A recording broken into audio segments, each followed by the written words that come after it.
better understand the issues and candidates in this fall's election, Rutland's 15 proudly presents Candidates Review. Tonight, featuring the Democratic candidates for the U.S. House of Representatives, Paul Poirier, Delores Sandoval, Peter Welch, and Jim Guest. We now join the discussion in progress.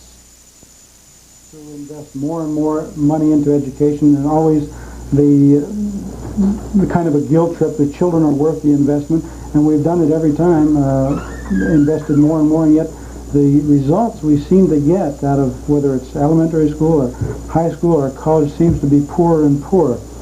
Is it a question of investing more and more money? Is it a question of reorganizing the situation? We talk about education in general. Let's get specific. What are we going to do with education? As a U.S. representative, what will you do about education? Well, first of all, education in the schools can't do it alone. When we talk about education, we tend to think of the schools and the school building and the personnel in the school building.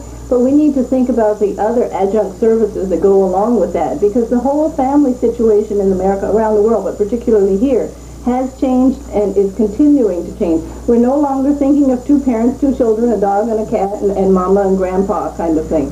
So we have to recognize these kinds of changes that occur and what it does to the school system in trying to meet them. Because we aren't talking about the role of the church as an additional partnership. We aren't talking about the other social welfare agencies and all the kinds of things that they can be doing as a part of that educational picture. We aren't talking about community centers like we used to have, particularly in urban areas. So there needs to be a wholly different kind of support service, because we now have a tremendous number, too many single-parent homes, and it's too often with young people who haven't really been educated and learned themselves how to teach themselves and how to teach young children. So we have that kind of problem. Well, I think we have to make a multifaceted approach. We have to front load. We don't mind to put money at the end when it's a prison situation. We figure law and order, that's where we'll put the money, and that's not the same kind of problem. We have to make sure that when children come to school, they are ready and able to learn, and that we have all the kinds of support programs, because in the end, it's less money. Are we talking about shifting money from the latter years to the former years? Are we talking about increasing taxes? Are we talking about going to the taxpayers again and saying, look, we need more money? What are we doing? Well, it's a shift in priorities. It's talking again about guns and butter, and I think we need to have more butter and fewer guns. We're only putting 2 cents on every dollar to education. Education is our future.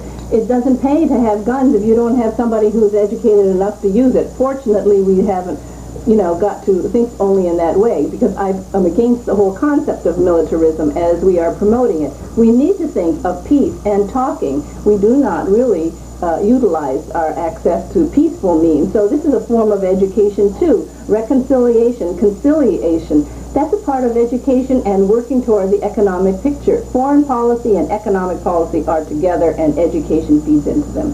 Thank you. Paul, what about this idea of education? Get specific. What are you going to do? You're down in Washington. Put yourself. You're down in Washington. Education. What are you going to do? And let's put it back. You brought up the beginning. What you're responding to is the frustration of the local taxpayer in Barrie, Rutland, Brattleboro, anywhere, who looks at increasing cost for his education dollars are going up. Well, let me explain it to you this way.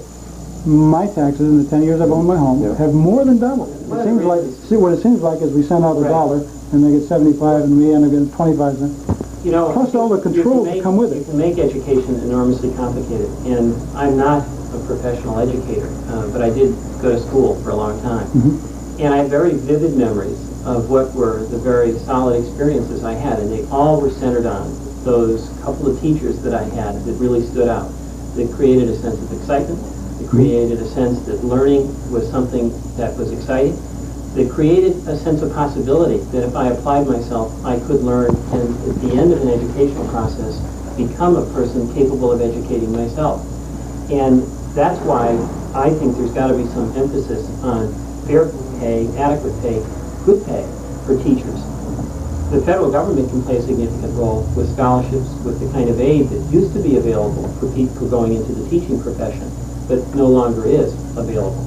And I would emphasize, when we're talking about education, investing in the people who are going to do the work in the schools. I'd like to respond to Peter.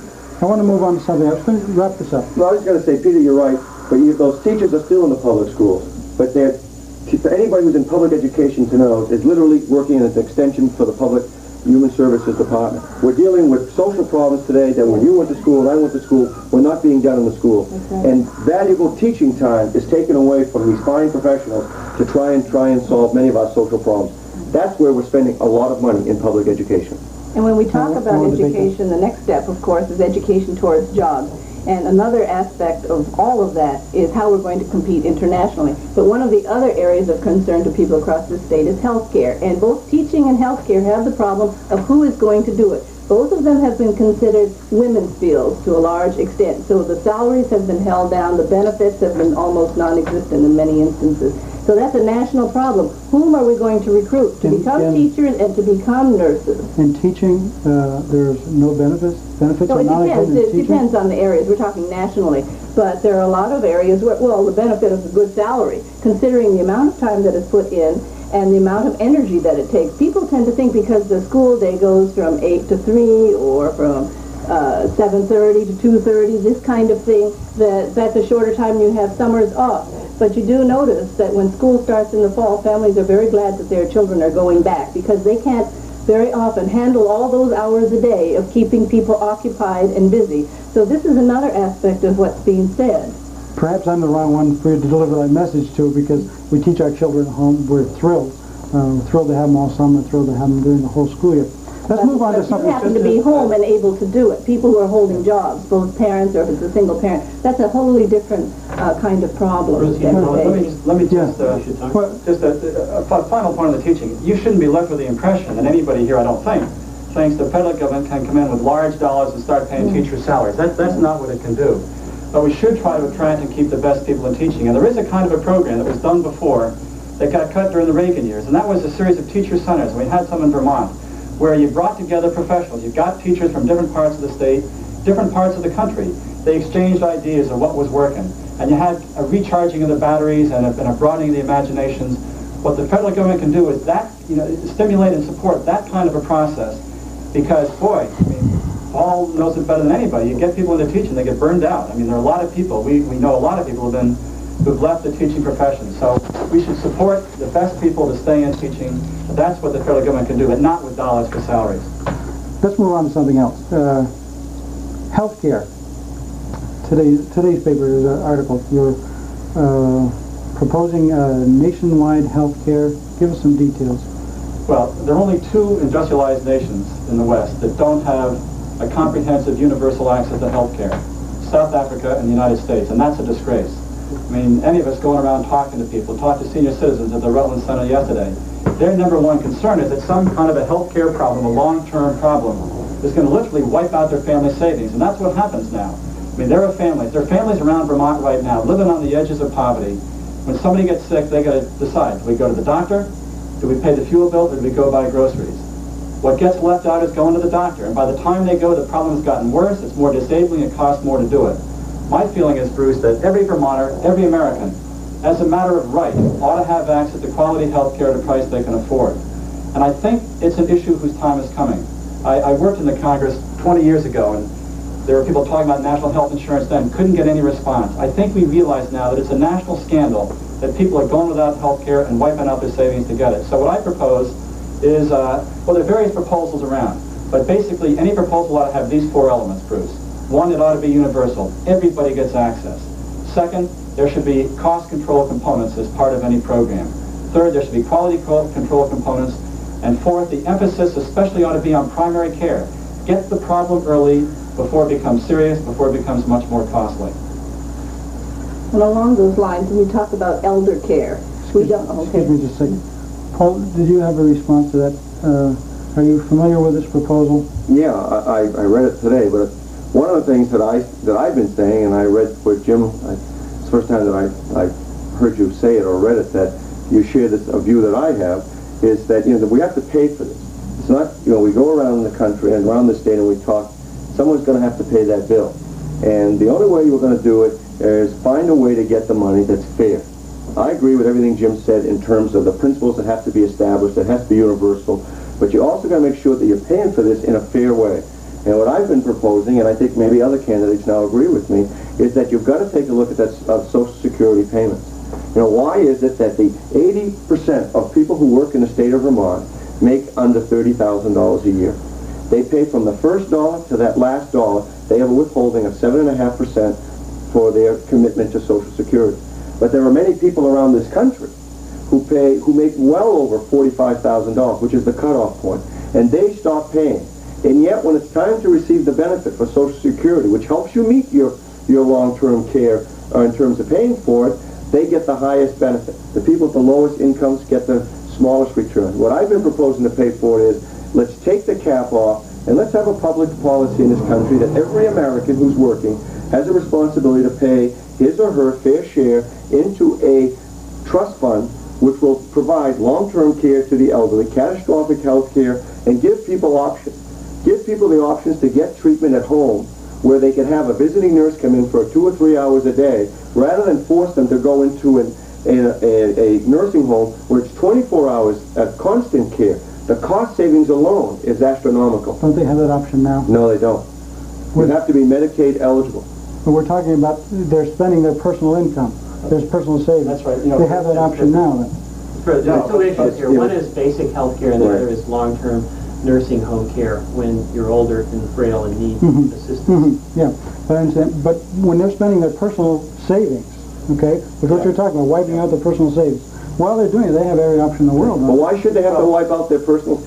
Jeff, I mean, Bruce, I'm not telling you why or they should. I'm just saying, don't they have that? If you have money, do you have options? Yes. Yes, okay. I mean, I'd like to just bring it one step closer, Bruce.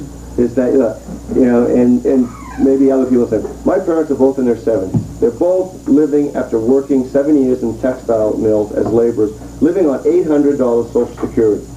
Okay, the one thing my parents own, they don't own any stock, or they get their Social Security check, but the house is paid for. Why should they be forced, if my father or my mother needs nursing home care or anything else, why should my mother or father have to sell that house in order for one of them to have decent health care? That is absolutely irresponsible for the public policy of the country to treat the people who have made this country and have worked 40 years to get us where we are today. That's not up to me to tell you why. What we're trying to do is just get up. What is it we're proposing? We're proposing a new program. How are we going to fund it? I just gave you $38 billion. Right. This one is not cut the military. This one is more taxes. No, fairer taxes. There's a difference. I'm saying let's taxes on the higher level, untaxed income right now. We're going to start taxing the higher levels of income over whatever, 45,000. What we're saying is that a person, everybody who gets a job in this country, regardless of your income, you know you're going to have a responsibility to pay 7.5% of that will be deducted to go into providing adequate health care for people in their senior years. We're talking about over 45,000. They stopped paying that 7.5%. That's right. I think you're proposing that. You're proposing a plan where at the 45,000 they would no longer get that. They would continue to pay. You take away that exemption for salaries over 45,000. So the person who's making more than 45,000 pays the same percentage as the person paying less than 45,000. That's the source of funds that you can use for, especially this long-term care proposal that Paul and I and others have talked about. Delores, excuse me for interrupting you before. What did you have to say? No, well, it's all part of this now at this point, that elder care, when you aren't ill, but you can no longer take care of yourself. My mother is 90 and lives with me, is disabled. So I recognize the problems of families that are having, because of the whole change in the age range of who's lasting longer, to care for people, especially when even their children are now elderly. And so it's really an insurmountable problem for a lot of families, and it very often falls on the shoulders of women. So there's a disproportionate effect of this problem also. And we aren't really talking about care and support to keep the elderly, whether they're mobile or what, in their homes, and especially in a state like Vermont, where you have rural situations and people are isolated. They need to have individuals who are available to come in to help to clean, to purchase food for them, or take them shopping so they can get out of their surroundings. We need rural transportation in Vermont, really, because we have many people who have all kinds of needs. So health care is a great problem, that's a given, but there are other problems which feed into that, which can be helped so they don't become major health problems. Thank you. Health care. Have we covered health care? Peter, you have something to say? We have covered it. I think that in the discussion we started combining two separate but very related issues. One is universal health care for all citizens, and then the other is long-term care, generally for the elderly or for those who have suffered a catastrophic illness. That can include children. And the Social Security proposal, I think, that many of us have supported, would apply only to long-term care. When it comes to universal health care, where we in South Africa are the only countries, the industrialized countries, that don't have it, I believe we're at a point where universal health care should be much like Social Security, like workers' compensation, like unemployment compensation. Namely, it's available to us as a right of citizenship. Now, how is it paid for? It's a good question. But the fact is, we're paying for it right now. I mean, we have 62,000 Vermonters, 62 to 67,000 Vermonters who work full-time, or the children of full-time working Vermonters and have no health care coverage. 35 million Americans in the same position. Now, what happens is that when one of those Vermonters shows up at the Rutland Hospital in need of care, the Rutland Hospital takes that person in, that family in, provides the care, but somebody has to pay the bill. And either the Rutland Hospital eats it, and our hospitals have had like $60 million in uncompensated services, or the cost is shifted onto you when you pay premiums to Blue Cross Blue Shield, or to your employer when they pay insurance premiums. Employers are getting sick of it. They're getting sick of paying the cost that government's refusing to pay for underpayment for Medicaid and Medicare patients, and for those who have no insurance whatsoever. It's a good example to take a look at Canada. I mean, Canada has a universal health care program that its citizens respect and enjoy and support. It includes long-term care, Bruce. It includes long-term care. And the cost of that overall program is 9% of their gross national product.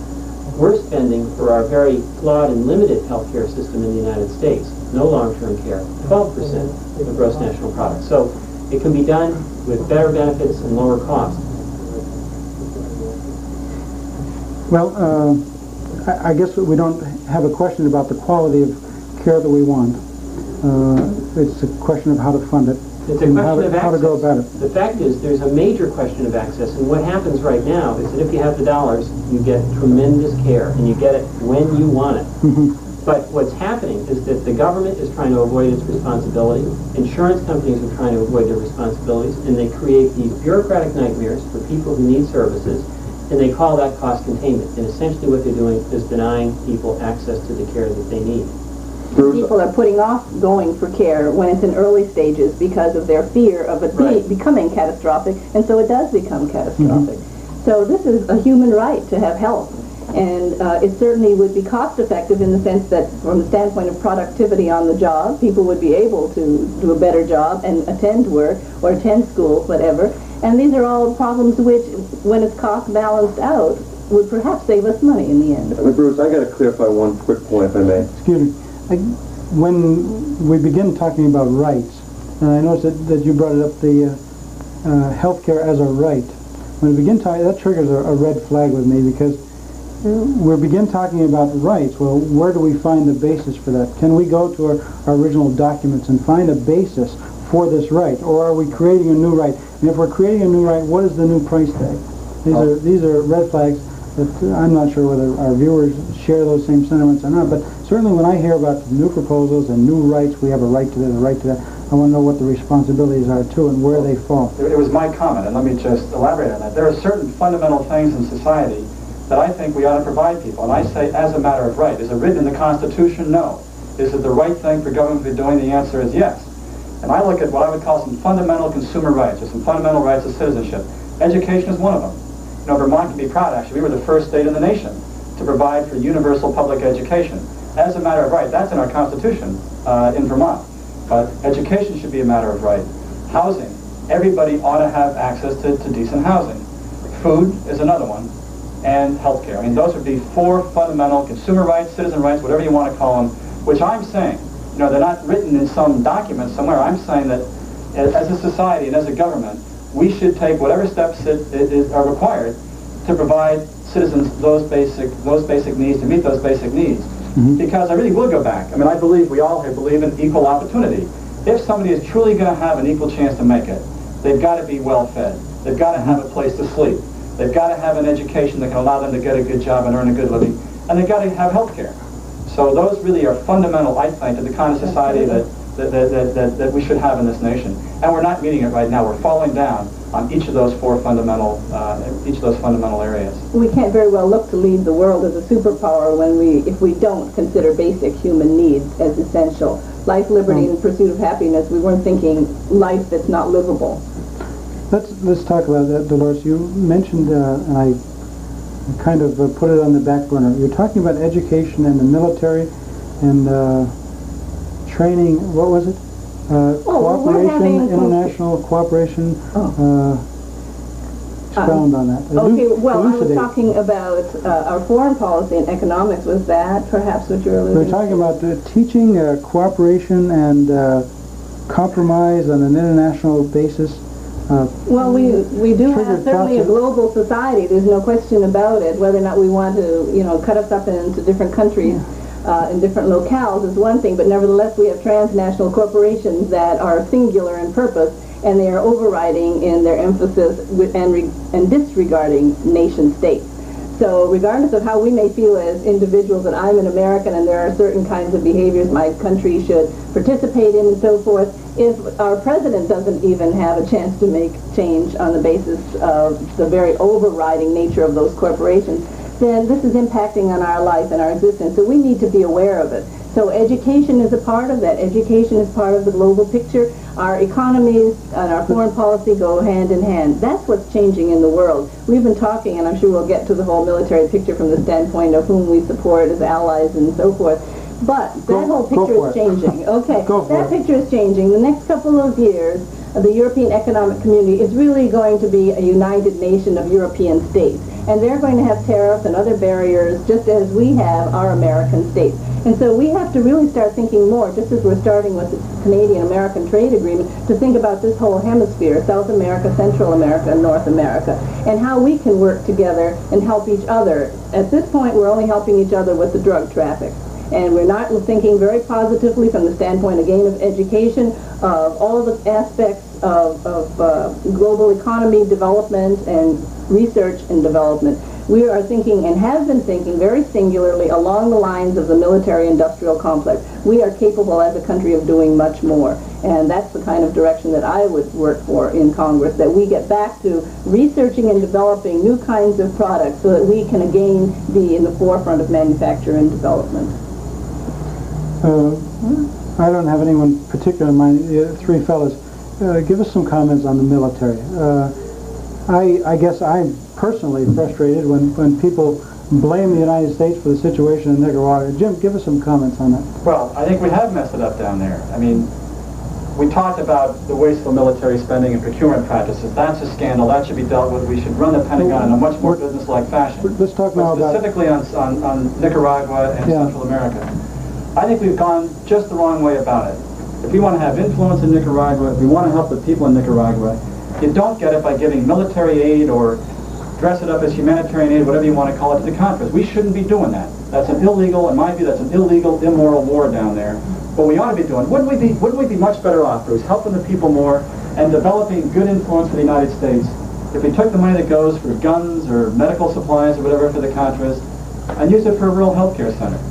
I mean, what's happening down there, I think the mistake is, and I think the mistake of the Reagan administration is to view what's happening in Nicaragua as an East-West conflict, the United States against the Soviet Union. That's not what's happening there. What you've got is people who for generations have been living in poverty and repression.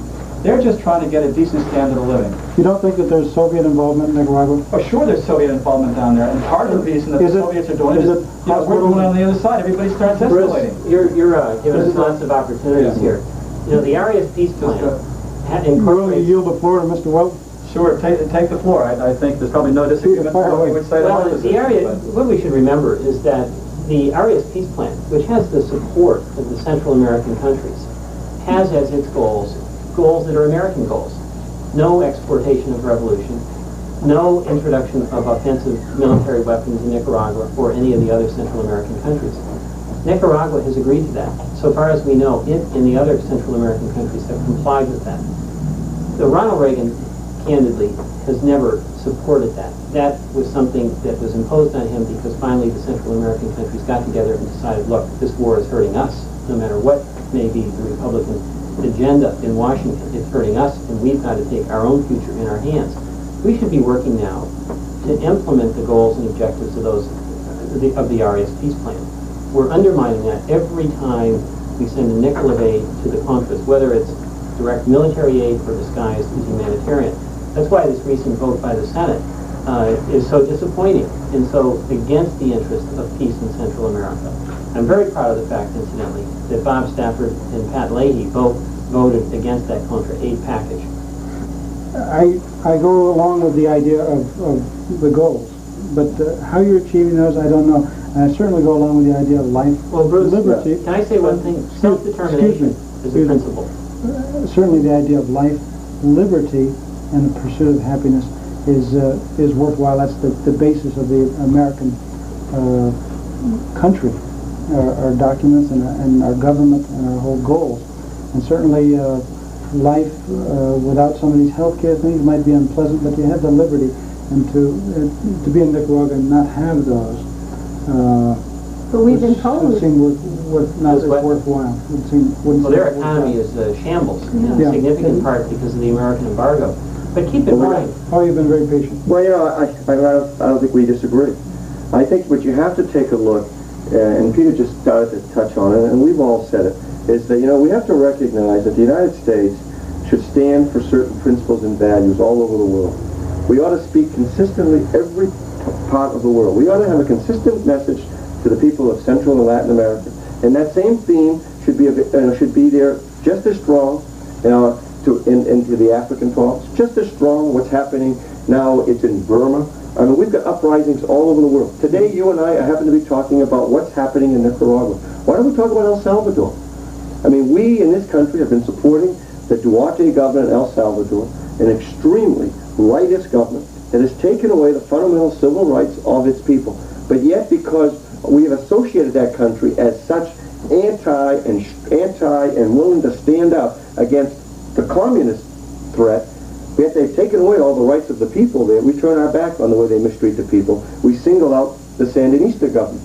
The fact of the matter is that as you look at the area's plan, there are many countries in Central America who haven't moved as fast as the Sandinistas, and we've been very silent and haven't said a word. What I'm saying is, and I like an analogy I use with my students in school, I put on a 30-second film strip video, and I show them like 6 different countries where young people are chanting anti-American slogans. I shut it off, and I say to my students, why do they hate you? They've never met you. And the message we're bringing back is they have no idea, these young people, of what the average American is like in this country. All they see is the history that we've had of interfering into their internal affairs. And much of that interfering has been based on supporting a corporate presence in a country at the expense of the men, the women, and children. That's what's coming back to now. Is there almost total agreement here?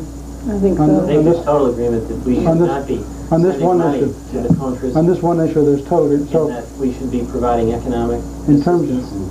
terms of our viewers that are looking to make a decision here in September 3rd, this is not an issue where there will be they'll be able to make a distinction. Maybe on health care, maybe on education, but certainly not on, I don't think Nicaragua. there's any great difference on the other two from what we have said today.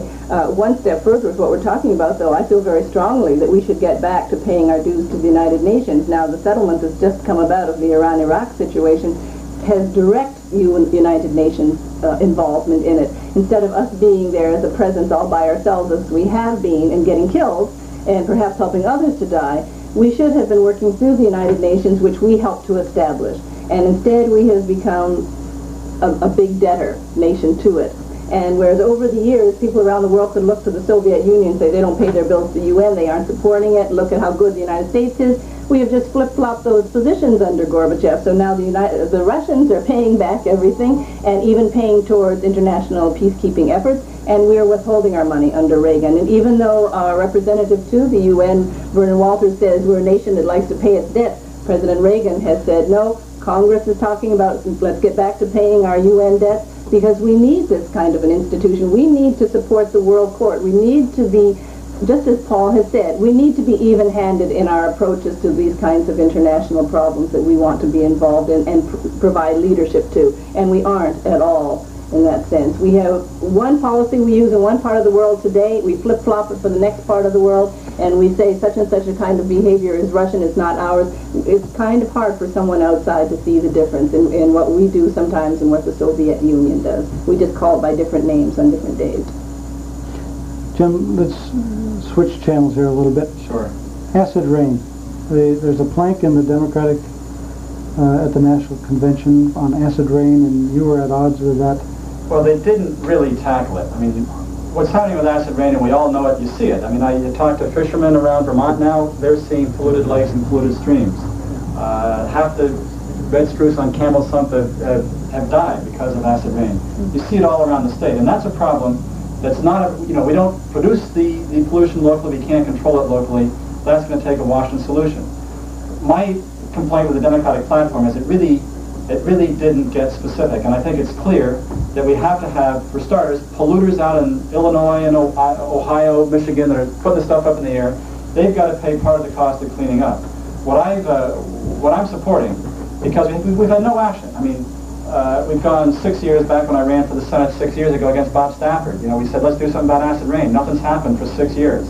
What I support is a realistic way to get something to happen is let's let the polluters out of the Midwest pay half the cost of cleaning up, the scrubbers and the technological equipment to filter out the pollutants, and the taxpayers will pick up the balance of that. I think we're going to have shared costs, and I think it's in our interest in Vermont to kick in something to get something to finally happen, because we're going to benefit from acting on it.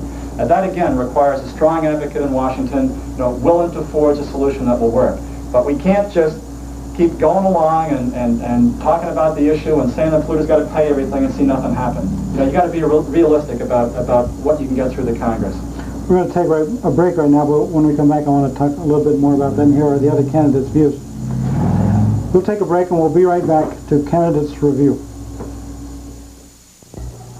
RSVP would like you to spend the next 60 seconds with some very special people. Oh, Vivian, hi. I haven't seen either of you for so long. Hi, Vivian. And Anna, what have you been up to? I've been reading to the kids in the school library. They love it, and so do I. And a group of us are producing a TV show as RSVP volunteers. A TV show? That sounds super. Well, hello, Bill. Hi, John. Hi, Bill. Hi, Bill. I hear you have a class at the Correctional Center. Yes, RSVP asked me if I would volunteer as an art teacher, and I'm really enjoying it. Wonderful. I seem to be missing out on something. What is RSVP? It's a volunteer program for people like us who want to remain active. And the nice part is we're helping others, too. That sounds great. I'd love to volunteer. Well, there are all kinds of opportunities. Get out of the office or call 775-8220. The call I made changed my life. I think I will. Good. Good.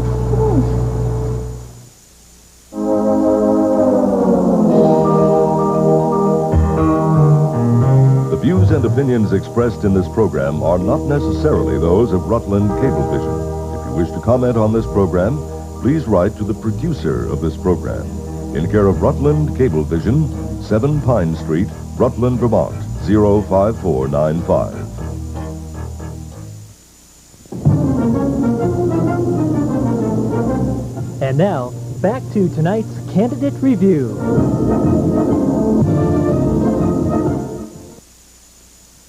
Trying to find some difference. Find someone, well, we're talking about education, we're all in favor of education. And at least the four of you are all in favor of cutting spending or organizing spending. All opposed to the contras, all in favor of doing something about acid rain. But there's not a real distinction. If I were a viewer, I wouldn't come out of this with any more clear opinion about who to vote for than if I went into it. Give us 2 minutes. Paul, go for it. Okay. 2 minutes. Take 1 minute. 1 minute. I think on the issues we're all Democrats. We're proud to be Democrats. We support a basic Democratic agenda. I think what we have to look at now is this. We're sending one legislator to Washington, and that legislator has to have legislative skills.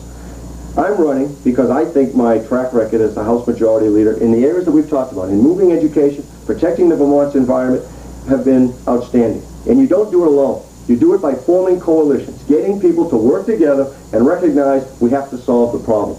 That's why I have 74 of 96 elected Democrats in the Vermont House and Senate publicly supporting Paul Poirier for Washington. How many? 74 of 96. And it's all over that issue of forming that coalition and being able to get people to work together. That's, I think, is one of the major differences between us. You did it in less than a minute. Peter. I think that I offer two things. One is experience, 8 years of legislative experience in Montpelier, 6 years in a leadership position. The last 4 years as the first Democrat in the history of the state to serve as President Pro Tem of the Senate. And I'm very proud that during that time we were successful in passing some of the toughest environmental legislation in the country, getting tough legislation against enormous and overwhelming lobbyist opposition through the Senate, increasing funding to education by 44%, balancing our budget, and having tax cuts. And all of that occurred during the time that I served as Senate leader. I've also played a major role as an issue leader in the state. In 1981 and 82, when the Reagan tax cuts really threatened the fiscal stability of Vermont, I was the one who sounded the alarm. In 1982, I was one of the few legislators who was speaking out in favor of the mutual and verifiable freeze resolution that was passed by 176 towns. In 1985, before it was the year of the farmer, I was the one who led the charge to have farmland taxed at its value for growing crops as opposed to selling condominiums. So I've been a leader in the legislature where we've been effective and gotten results, and I've been a leader on the issues and bringing to the forefront the important issues for the future of Vermont. And that's the kind of leadership that I can continue to provide as Vermont's representative in Congress. Delores?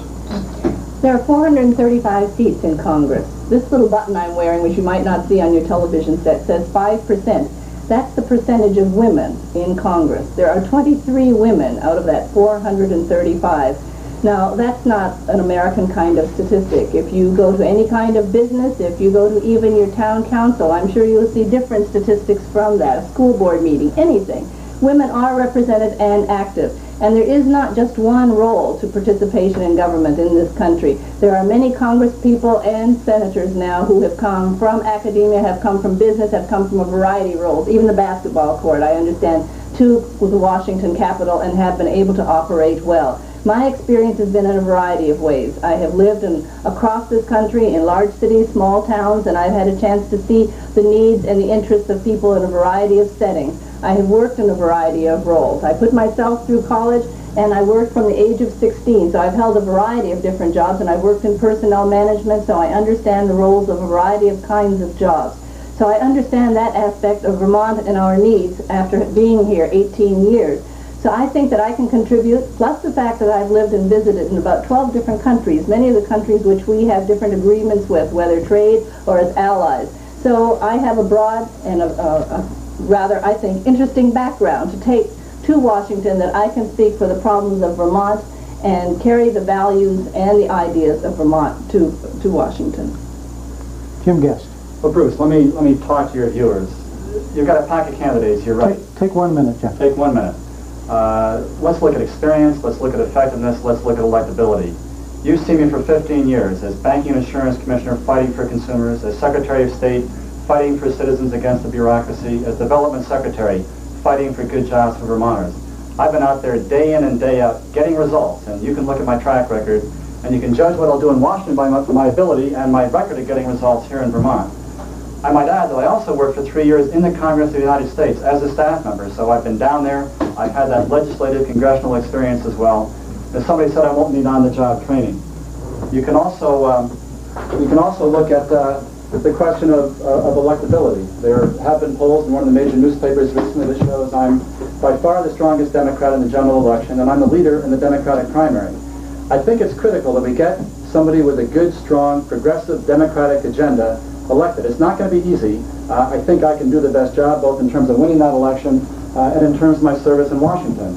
But I'm the one candidate in the race who has run statewide, who has served statewide, who's been elected statewide. There's one other critical factor here. I have, in fact, going beyond the issues that we talked about and the similarities on issues, there's another part of being a congressman, and that is getting service to constituents. I'm the one person here in this race who has had a record of serving constituents in all 14 counties in my jobs as Banking and Insurance Commissioner, Secretary of State, and Development Secretary. And for me, that's going to be another major part of the job, giving you the best service you've ever gotten from a congressman or a senator in Washington. That's why I'm running, and that's what I will produce for you as your congressman. Thanks. Thank you, Jim, and thank you to all of our candidates for participating in Candidates Review. And to you, the viewer, we look forward to bringing you additional broadcasts later on as we interview the Republican candidates for the U.S. House, the U.S. Senate, and then even on into the general election after the primaries, to keep you informed on the important issues, to help you vote in the most intelligent and most informed way regarding the issues that are important to you. Thank you. Thank you, Bruce. Thank you. Thanks, Yes, Bruce. for having me.